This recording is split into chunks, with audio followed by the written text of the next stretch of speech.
The picture you are seeing on the screen, of course, is a video I will allow you watch shortly. And this has to do with a video of bandits who were reportedly getting PMS, popularly called fuel, from a tanker. And of course, I must say that this is worrisome, and the authorities must rise to the occasion to look into all of this.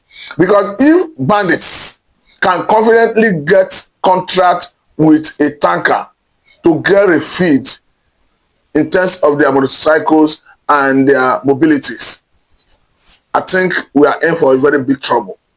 This particular issue must be investigated by the authorities. Though the actual location is not stated, but the person that posted the video on Twitter, like I will allow you to see, actually indicated that it happened in somewhere, Nigeria.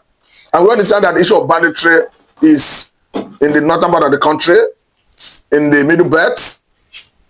But as we have it, I will allow you to watch the video shortly, because for me, as far as I'm concerned, this is a worrisome situation. We understand that even recently, the governor of Katsina State has come out clearly to deny negotiating with bandits. But I want to say that we are seeing videos that prove that people negotiated with bandits in the northern part of the country, even in that Katsina and in Zamfara State. We are seeing news that made the round that point to the fact that negotiation went on with bandits. I will allow you to see some evidence that prove that there were negotiation, video evidence, and even some news that prove that negotiation took place. But before I go further, let me allow you to watch this video that captured this moment. They were having that refill from a tanker. Watch as we come back to further this conversation.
So having watched the video, what do you make of this video? So having watched the video, what do you make of this situation? For me, I must say it's a worrisome situation and it's unacceptable, because if bandits can get to the point where they can confidently get tanker to refill their mobilities, their vehicles, and their motorcycle, I must say it is a dangerous trend that must be checked. Because from what we are seeing from the northern part of the country is not palatable at all. And the question is, why is those states that are seriously ravaged by this insurgency, this banditry, not keen into this federal government forest guard initiative? Talking about the states like Zamfara, Katsina, Kaduna, because of Southern Kaduna, Plateau, Benue, and Kwara. Because one would have expected that this is an ample opportunity for the government, for the governors to take charge, to take absolute control of the security situation in their respective states. Because over the years, the governors have been complaining that they do not have what it takes to control the security architecture in their respective states. And we understand that even the governor of Zamfara State the other time made it very clear that he will be able to acquire some level of technology that enables him to know the movement and location of bandits. And he lamented about his inability to command the security architecture to move them into operation. But hence we have this opportunity from federal government where they have directed the state governments or rather give them nod to start recruiting personnel for forest guard. So the question is, why are they foot dragging? I want to believe that the state governors should have willpower to doing this, because as far as I'm concerned, the best approach to fighting this insecurity, particularly these Fulani militias, is for the federal government in synergy with state governments, perhaps through this forest guard and some other collaboration, acquire monopoly of coercive power to spot the bandits out of their hiding places, set them running and bring them to justice. I must say it's a legitimate thing to neutralize bandits, yes. I must say it's a legitimate thing to arrest bandits, bring them to justice. That's why I'm particularly happy when we saw the arrest of those Mahmuda terrorist leaders, and as we understand, they are already facing prosecution. I will hope and believe that one day, the likes of Toji Bello, the likes of Ada Aleru, the likes of Akwashi that are placed in Faskari local government area of Katsina State must be arrested and prosecuted to add a deterrent to others. Because I must say that they have taken arm without justification. And if you look at the angle of foreign Fulanis, foreign militias, who come from neighboring countries like Mali, Burkina Faso, Niger, and all of that, because these have been alluded to by a former president of Nigeria, talking about Muhammadu Buhari, where he had an encounter with Donald Trump in his first administration as the president of United States of America. That most of these bandits, these militias, come all the way from Libya. And according to him, that when Gaddafi fell, that most of them left the Libya country and that the only training they had is how to shoot gun. But I must say that it is even irrespective of where they are coming from. It is irrespective of what is their motivation, what is their aim. The government of Nigeria, the three tiers of government, have a responsibility to protect lives and property.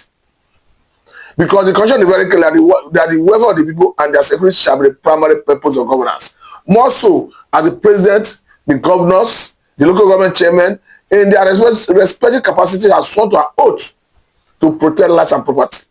I think this they must collectively do without excuse. Because as far as I'm concerned, life is sacrosanct.